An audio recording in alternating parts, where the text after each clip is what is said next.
going on? Welcome in the Matt Bernier Show on DRF TV, live.drf.com, livestream.com, the Daily Racing Forums Twitter handle, at DRF Inside Post, as well as the Daily Racing Forums Facebook page. My name is Matt Bernier. You can follow me on Twitter at Bernier_Matt. This is the preview edition of the Matt Bernier Show leading into the weekend of March the 3rd. Big day of racing down at Gulfstream Park. That's going to be the main sort of focus of this show here this week, but we'll also quickly touch on the big race going on out at Santa Anita for the 3-year-old fillies, the Santa Ysabel. If you listen to this podcast, you've got YouTube, SoundCloud, iTunes, video.drf.com. This weekend is highlighted by the return of the 2-year-old champion, Good Magic. Good Magic is a horse that is lightly raced for Chad Brown. He is the reigning champion as far as the Eclipse Award is concerned with the 2-year-olds. He's the reigning Breeders' Cup Juvenile champion. And before we dive into talking about the Fountain of Youth, let's go back and take a look at that score. It happened to be his maiden score. This is the Breeders' Cup Juvenile, Trevor Denman with the call. Trying to make headway, Voltoro's got to pick it up, he's in with a winning shot, but got to do a little better. Homeward bound and Good Magic gets the lead, and it's the maiden Good Magic making the rest of them look like maidens. It's Good Magic absolutely drawing clear to win in scintillating style. Good Magic gives Jose Ortiz the win. Solimini was second. Very, very impressive that day was Good Magic, but there are a couple things that need to be stated about that run. Everybody and their brother knows that the rail was dead at Del Mar on Friday and Saturday at the Breeders' Cup. You didn't want to be down there. If you were in deep water. Good Magic, 2-3 path throughout. I credit that to Jose Ortiz. Very, very good ride. On the far turn, sure, he needed to steady just briefly and wait for a little bit of a seam. He finally was able to split, followed Solimini, angled out, and just absolutely buried the field. That race is probably good enough to win the Fountain of Youth tomorrow afternoon. But the big sort of thought anyway is, what kind of effort are we going to get? We haven't seen him since the beginning of November. Now, I'm no mathematician, but November to December, December to January, January to February, February to March. We're talking about 4 months. This is the 2-year-old champion. On paper, the 100 buyer is technically the fastest last out race in the entire field. If he replicates that, he's probably going to win. But what are you going to get in the first start off of 4 months? He's in good hands with Chad Brown. We know that. Again, Jose is going to have the ride. But there's a part of me that just looks at it and says, he's probably going to be a really, really short price. Everybody loves these sort of just, phenomenal stories about the champ comes back and is he going to be the Derby favorite and yada, yada, yada. Well, maybe he's going to end up just burying this field, but I don't want to find out at a shortish price. And I think this is a good way to segue into the field for this year's Fountain of Youth. It is a Grade 2 event for 3-year-olds, mile on the 16th on the main track. It's carded as race 14. My goodness, a long day of racing at Gulfstream on Saturday. Here's the field.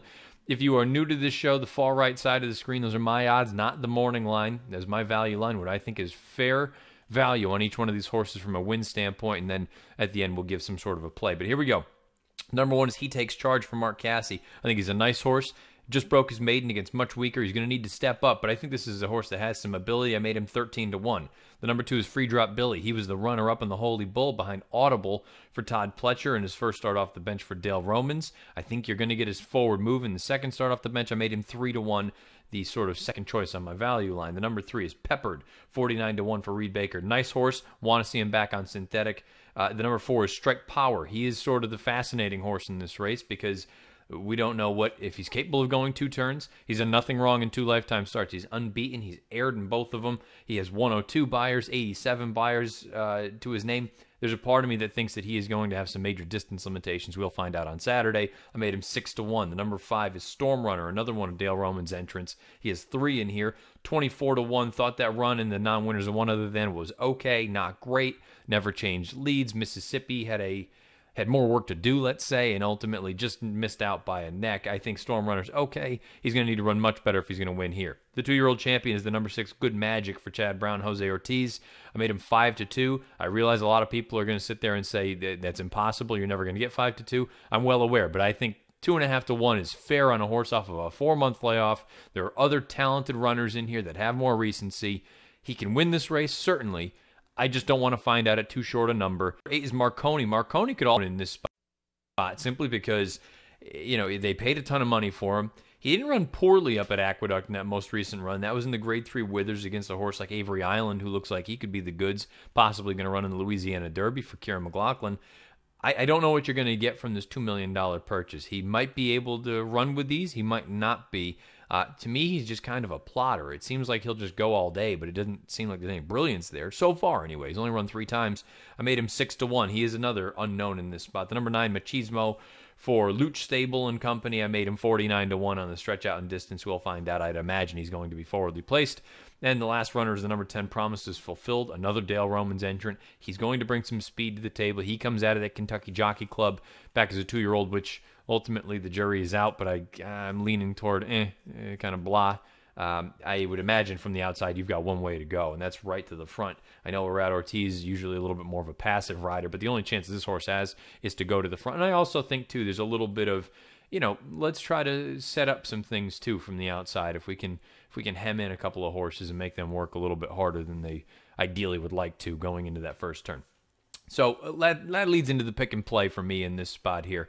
The pick, I kind of already tipped my hand. I think Good Magic, he might be the best horse. I don't know.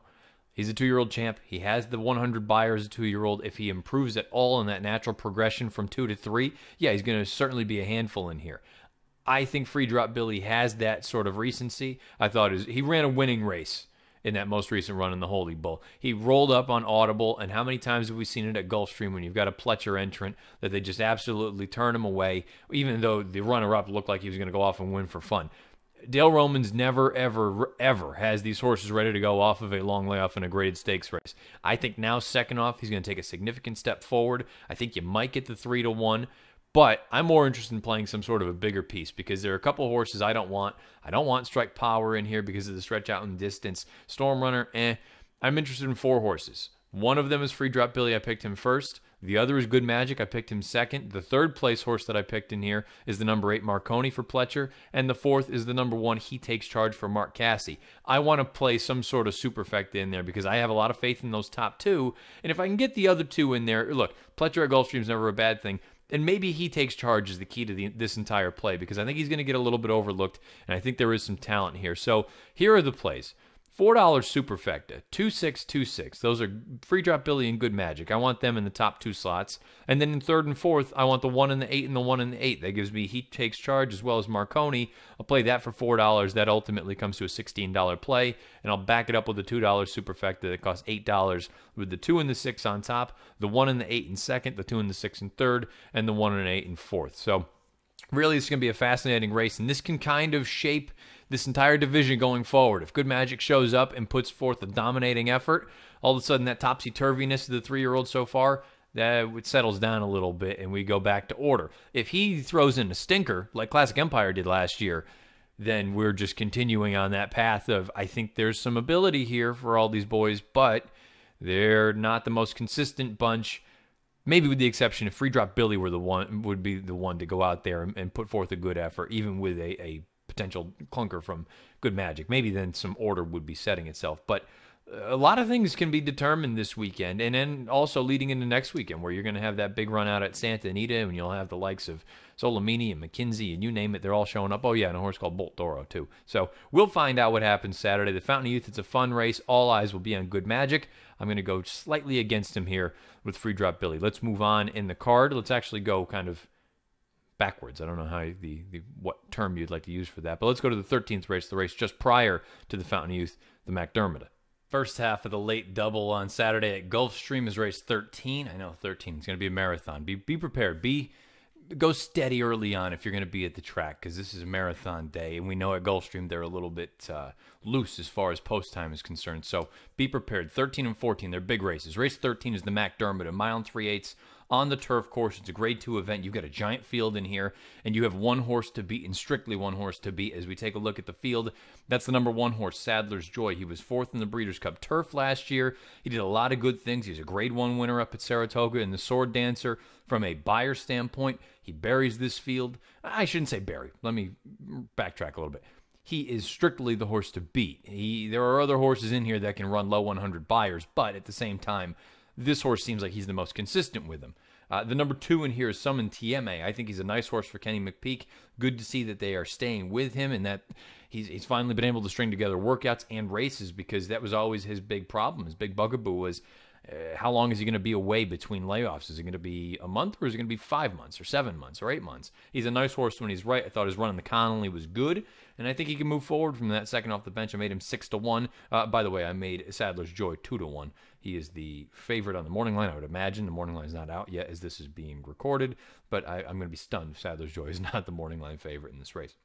Number 3 is One Go All Go for Scooter Dickey. This is a horse, he's only 3 for 21 lifetime. Probably is going to need to take his game to the next level. But if you're just looking at it strictly from a pace standpoint, he is the pace in here. There really isn't a heck of a lot of other early gas in here. Chris Landeros, you got one job to do. That's break, go to the front, and just try to walk the dog on the front end. I made him 19-1. Mook Taser is the number 4 for Kieran McLaughlin. I think he's a nice horse. That Knickerbocker was pretty strong. You've had some interesting runners come out of there. Black Type came out to earn a 97 in his next start. The 4th place finisher was the next out winner with a 100. I think Mook Taser has a puncher's chance in here. Made him 10-1. The number 5 is Mark It Off. One of a number in here for Mike Maker, and we know that Mike Maker, this is his specialty, these longer turf distance routes. I think Mark It Off is a nice horse. Don't think he's quite this good, but look, he has done better with worse. I think Mark It Off is a longer shot, though, still at any rate in this place. I made him 19-1. The number 6 is Gold Shield for Shug McGahee. He just seems like he shows up, but he just doesn't quite get over the hump against this caliber of company. He ran fine in the McKnight. He ran fine in the Jerkins 2-back. I just don't trust him at a shortish number, a middling number. I made him 19-1. The 7 Bernay. This is going to be the longest price I think I've ever given to a Chad Brown horse. Made him 49-1. I didn't think he did a heck of a lot of running in that allowance optional race that he ran on January the 24th. That was his first start, and I know it was a long, long time between drinks as far as races are concerned. This horse hadn't been seen since November of 2015. He comes back in January of 18. He's been gelded a long time ago. I have to be honest, I thought Culture Carrier, the other Brown entrant in that race, ran better than this horse did. Look, maybe he's going to move forward. You keep Tyler Gaffalione. That's a positive. You got to show it to me on the racetrack. I made him 49-1. He will be nowhere in my plays. Patterson Cross. Bill Mott. This might be one of the most talented horses naturally in the race. The problem is he just doesn't seem to want to get over the hump and get the job done. Long, long layoff. Haven't seen him since the Pan Am last year at Gulfstream on April the 1st. Made him 6-1. The number 9 is Nessie. 32-1 for Ian Wilkes. He ran really well in the McKnight. The problem is that's what he does. He gets close and doesn't get over the hump. He's 2 of 19 lifetime, 11 times. Second or third. I think Nessie is good. I think he's best used underneath. The number 10 is Runtime, the other maker in here. The winner of the Alan Jerkins in his most recent start. That was going 2 miles. That was back before New Year's Day. I don't know. Was the stretch out the thing that just kind of made the light bulb go on? Or was it catching a field that maybe Bullard's Alley was a little bit short off the bench and Gold Shield had to carry some ground? I don't know. Runtime is okay. Won't be surprised at all if he runs well. I think it's interesting that Gaffalione is elsewhere. I made this horse 32-1. The number 11 is Big Ben. Big Ben for Tom Proctor. He's done some good things in the past. There's still a part of me, though, that wonders ultimately, is he quite this good? You see his form thus far in 2018 is just not very good. We've got 67 and 75 buyers in his 2 starts. I made him 49-1. And the number 12 is Oscar nominated. He's the winner of the McKnight Handicap most recently. I thought he ran very well that day. It was a bit of a blanket finish in the McKnight. I made him 16-1. That outside post is no bargain. Jose Ortiz is going to have to work something out there because you're probably going to be losing ground every inch, every step of the way. The pick and the play in this spot for this race, the McDermott, I don't have a super strong opinion. I think Sadler's Joy is way the horse to beat, but at a shortish price, he's not my cup of tea. I'm very, very interested in a horse like the number 3, One Go All Go, because, again, I made mention at the top. I don't think there's a heck of a lot of pace signed on in this race.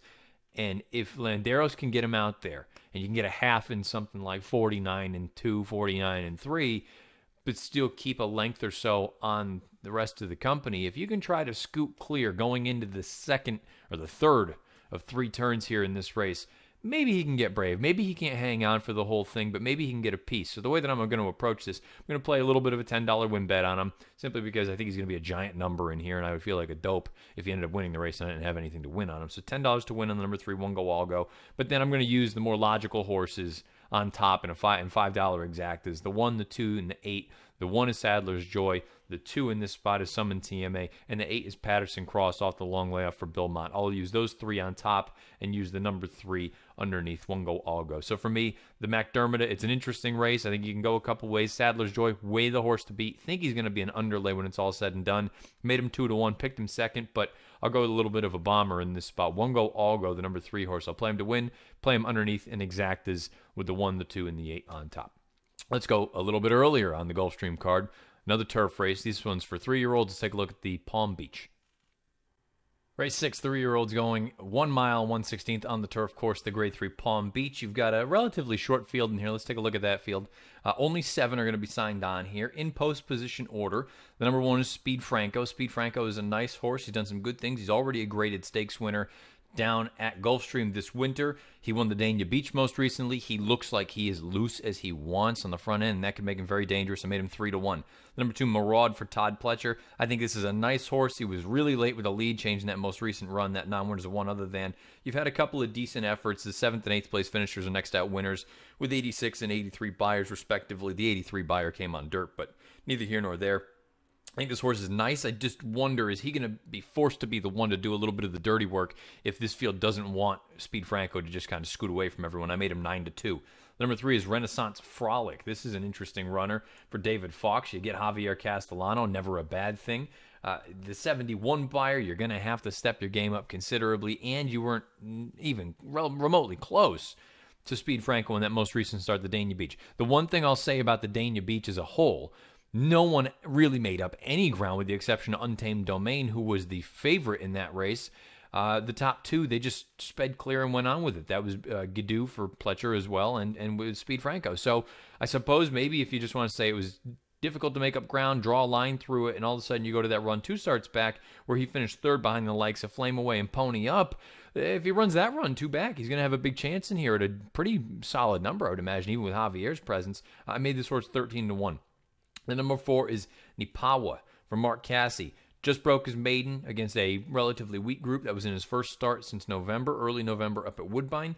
I think this is a nice horse. I just don't know, again, if he's quite ready for a jump up in class like this. Tyler Gaffalione takes them out. I made him 19-1. The number 5 is Eye of a Jedi, 19-1 as well. This one on paper is certainly going to need to improve. The number 6 is Therapist for Christophe Clement, a New York bred. He gets Lasix for the first time. I think a lot of people are going to be very, very intrigued by this horse because he's 3 for 3 lifetime. He's done nothing wrong. He was a stakes winner, multiple stakes winner as a 2-year-old going short and long. The problem is I didn't love the Awad as a whole. I don't think the race was great, and visually he just kind of grinded away. And to me, visually unimpressive. Maybe he is this good. I don't know. We'll find out. Irad does take the mount, which is a positive. Stays with this horse. I made him 9-2. I won't be surprised if he runs well, but I don't want to be taking him at too short a number. And the outside runner is the number 7 Hawkish for Jimmy Toner. He started 1 time, broke his maiden. Very, very impressive. Very, very green. Really kind of, I don't want to say has no idea what he's doing, but swapping leads left and right, outrun early, a little bit keen. The interesting thing about this horse, I made him 7-2, and I'm kind of already tipping my hand as we take a look at the pick and the play for this spot. The interesting thing about this horse is if he takes a step forward in his second lifetime start, on buyers, I realize he's a little bit on the slower side. On time form numbers, he's very, very slow. But the big thing to keep in mind about that run, particularly from a time form standpoint, there was no pace signed on whatsoever. You've got blue fractions from the middle right through the end. No one made up any ground except for this horse, Hawkish, and he came home in a freakish fashion. We're going to take a look at that replay right now. He came home and he got his final quarter of a mile in 22-1. When no one else was doing any sort of running, I thought this was a giant, giant effort from Hawkish. Now, the question is this too much too soon? You're going to get Jose Ortiz aboard, which is certainly a positive, but there's a part of me that wonders, is second start going up against multiple winners and graded stakes winners, is that a little bit too much too early? And also the pace scenario. Speed Franco looks like he's loose as a goose on the front end. So there's a part of me that thinks there's a scenario where he's going to run well, but not well enough to get the job done. At any rate, the play for me in this spot, $20 to win on Hawkish. I don't think he's going to be the number he should be. I made him 7-2. I think he's probably going to be in that ballpark, 3-1, 7-2. Realistically, I think he should be higher than that. But I think the actual, and I'm almost contradicting myself, I think he deserves to be what I pegged him as my value line. I think this is what he is. I think he's about a 3.5 to 1 shot. But realistically, on paper, I think the majority of handicappers are going to say no pace, first-time winners, stepping up to a graded stake, outside post, boom, boom, boom, boom, boom, so many different things. He should be a higher number. From that aspect, I agree. I think he should be in that 5-6 to 1 range. I made him 7-2. I think he's probably going to be in that 7-2 range. I'll play $20 to win on him at that number. But just in case Speed Franco is just too much to overcome and he's going to have too much of a tactical advantage, I'm going to also play an exacta in here, $10 exacta with the 1 on top and the 7 underneath. If Hawkish comes with that big run, But Speed Franco's had too much of a head start. He's put some distance between he and the field.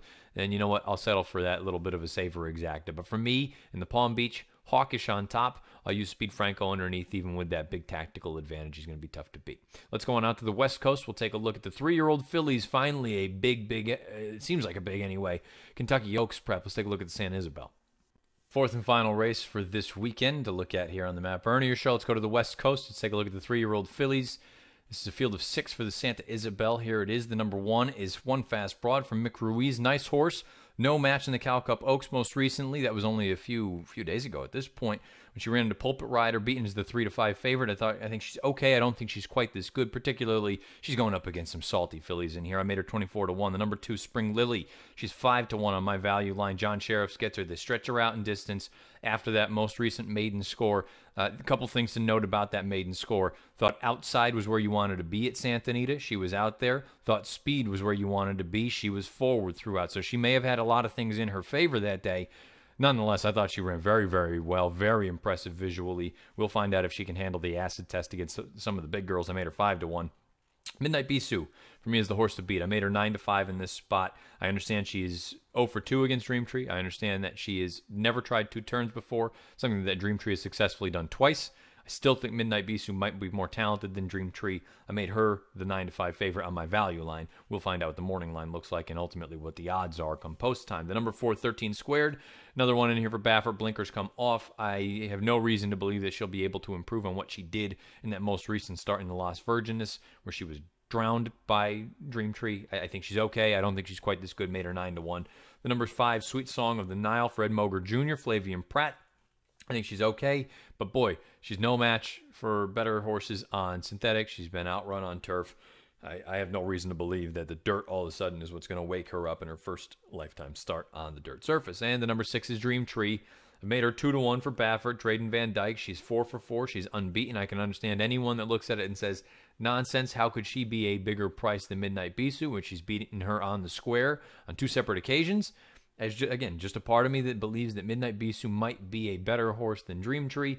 And the other thing is Dream Tree is not getting better. She hasn't improved from a buyer's standpoint. She hasn't necessarily gotten a heck of a lot worse, but she's going to need to jump up, I think, here pretty quick if she's going to seriously go on and be sort of the leading light as far as the 3-year-old fillies are concerned. Right now, this is the race. This might be the race I'm most looking forward to this weekend because now we could get some clarity for the Kentucky Oaks picture where it seems like these are the big 2, Dream Tree, Midnight Bisou. If they both throw it down, then you know what? They are squarely the horses to beat. You throw in a horse like Monomoy Girl, who's down at the fairgrounds.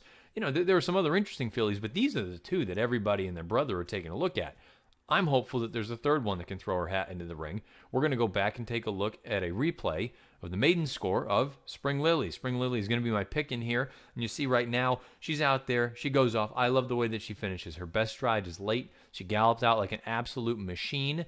And I know this is going to sound a little bit over the top maybe, but I think there's a serious parallel to be drawn between her and last year's Santa Anita Oaks winner, Paradise Woods. They both had brilliant blowout wins sprinting prior to their stretch out in distance, which happened to be in graded stakes races against better horses, more accomplished horses at that point. And Paradise Woods ultimately went on 1 by 100. We'll find out if Spring Lily can replicate that. Evan Roman has the mount here for Sheriffs. Another just fun fact, they're both by Union Rags, Paradise Woods and Spring Lily. Not suggesting that she's going to be Paradise Woods, and who knows, maybe she's not even good enough to run with Midnight Bisou and Dream Tree. But I think that run was, let's say, impressive enough to think that maybe she can handle the stretch out in distance. She can handle better competition. I like her. I'm going to play $20 to win on Spring Lily, the number 2 at odds of 5-1 or greater. Then the rest of the play for me in this race is I'm going to try to beat Dream Tree, throw her out completely. I'll play a $10 saver exacta of Midnight Bisou over Spring Lily. So I respect Dream Tree, respect Midnight Bisou. They are the horses to beat in this year's Santa Ysabel, the first big prep for the 3-year-old fillies, it seems like anyway. I think Spring Lily, maybe she can pull a little bit of an upset here for John Sheriffs and Evan Roman. Those are the 4 races for this week's edition, preview edition anyway, of the Matt Bernier Show. If you've been watching live, live.drf.com, livestream.com, the Daily Racing Form social media situation with @DRF Inside Post on Twitter and the Daily Racing Form Facebook page. Thank you for doing so. If you listen on the podcast, you've got YouTube, SoundCloud, iTunes, video.drf.com. That's where most of you take this show in. If you want to follow me on Twitter, @Bernier_Matt is the place to do it. We will be back on Tuesday with the recap edition. We'll go over all of these races and then some, because Gulfstream's got 100 stakes races on Saturday afternoon, and we'll get you ready. Maybe we'll take a look and see and just kind of analyze what happened in the Fountain of Youth, what happens here in the Santa Ysabel, how it may affect those divisions going forward. So some big things happening this weekend. Live.drf.com, that's the place to just stay tuned. All the best, all the latest news, nuggets, all that other kind of good stuff from all around the country. All of our handicappers and reporters, they'll have you covered there. If you've been watching this live, you've already seen the DRF Players podcast with Peter Thomas Fornatal and Jonathan Kinchin. As we always do on Friday with this show, we lead into the latest edition of Out of the Gate. You'll have all the usual suspects going out there, throwing out hopefully a couple of winners, fingers crossed. Until Tuesday, best of luck, however you're playing, whatever you're playing, wherever you're playing. The Matt Bernier Show. Good luck.